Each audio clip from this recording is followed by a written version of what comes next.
The weekend is right around the corner, and so is KidNuz. But first... Hey, KidNuz parents, are you looking for a newfangled way for your student to master math, ace algebra, or conquer calculus? One-on-one tutors are awesome, but also expensive. Why not give AI a try? Synthesis Tutor is the future of learning. It's educational AI designed to give kids a deeper understanding of math whenever and wherever it's needed. Visit synthesis.com/kidnews to get 10% off and begin learning with Synthesis Tutor today. Good morning and welcome to KidNuz. I'm Tori. Today is Friday, February 16th, 2024. And we begin with the wheels in motion for a new state law targeting e-bikes and kids. A California lawmaker has introduced a bill to ban e-bikes for children under 12 and require older teens to pass a written test to obtain an e-bike license. The popularity of these souped-up, speedy bikes has soared in recent years, and along with it, the number of injuries. According to the National Electronic Injury Surveillance System, kids between the ages of 10 and 13 accounted for almost half of the nearly 4,000 injuries that occurred between 2011 and 2020. While e-bikes can't go quite as fast as cars, some are able to reach speeds close to 30 miles an hour. This is California's second attempt to put the brakes on e-bikes. A similar bill proposed last year did not make it out of the assembly.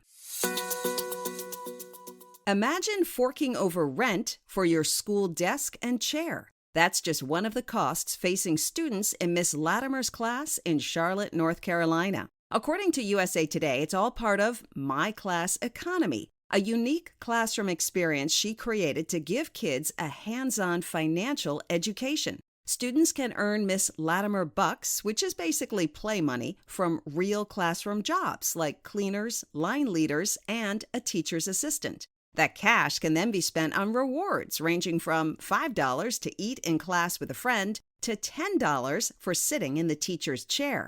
However, students must first pay their expenses. Rent for their own desk and chair is usually $5, but sometimes inflation kicks in. So last month, it was $7.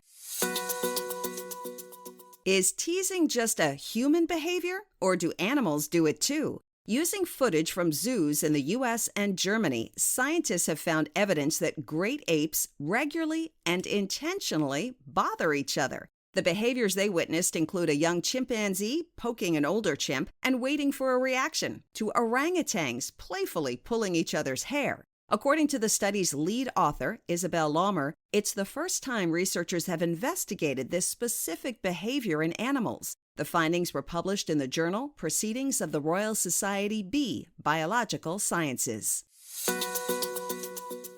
School uniforms are back in the spotlight. Some kids love them for their convenience, others not so much. Fashion preferences aside, a new study from the University of Cambridge backs up earlier research suggesting that wearing uniforms gets in the way of exercise. Specifically, the authors looked at data from 1 million kids in 135 countries and found that in places where most students wear school uniforms, fewer kids get the 60 minutes a day of physical activity recommended by the World Health Organization. Girls were particularly impacted, perhaps, the research suggests, because they're not confident running around in skirts and dresses. There's still no proof that uniforms limit kids' activity, but these researchers called on educators to consider whether specific designs might increase or decrease opportunities to be active. The Summer Olympics are still 5 months away, but there's already one victory in the books, and it's for booksellers. Since way back in the 1600s, Parisian booksellers have been a cultural mainstay along the banks of the Seine River, which also happens to be the site of the game's opening ceremony. The presence of 230 open-air stalls containing nearly 1,000 boxes of books posed a logistical concern for Olympic organizers. Last summer, the government told sellers that a good chunk of those boxes would need to be removed to make way for the festivities. But that caused a big backlash among literary lovers. According to the New York Times, this week, President Macron declared them a living heritage of the capital and said they could stay. Still to come, some popular words and phrases you're probably already using are now dictionary official. But first, we'd like to wish a happy 15th birthday to Kata and Kiara Mizzo from McLean, Virginia. Whether it be on the soccer field, a swim meet, on the stage, or at school, your mom and dad love watching you take on every challenge with all the grit and determination that you do. The whole family wishes you a very happy birthday and hope it's the best one yet. Now, today's KidNuz quiz.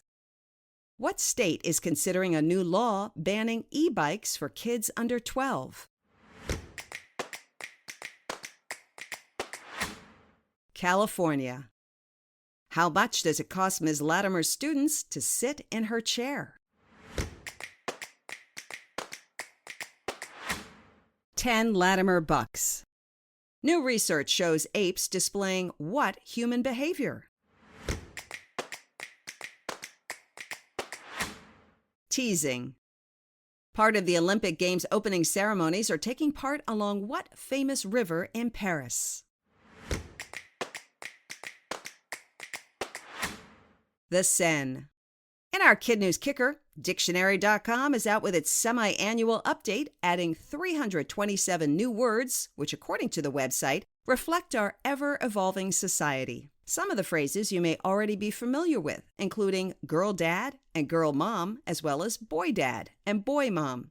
Other new entries include fire tornado, a flaming tornado generated by intense wildfire. Also, thanks to images captured by the James Webb Space Telescope, stellar nursery, that's a molecular cloud in which new stars are being formed. And since the new list wouldn't be complete without a Barbie reference, it includes Barbiecore for the fashion trend of stepping out in bright pink outfits. Thanks again to the Mizzo family of McLean, Virginia for sponsoring today's quiz, and a big happy 15th birthday to Kata and Kiara. And we can't forget our KidNuz classrooms, Ms. Bradkey and her lynxes at Lincoln School in Plainfield, Illinois, Ms. Kingsford and her owls at Somerset Oaks Academy in San Antonio, Texas, and Mrs. Fisher and her tigers at Hillsborough School in Hillsborough, Wisconsin.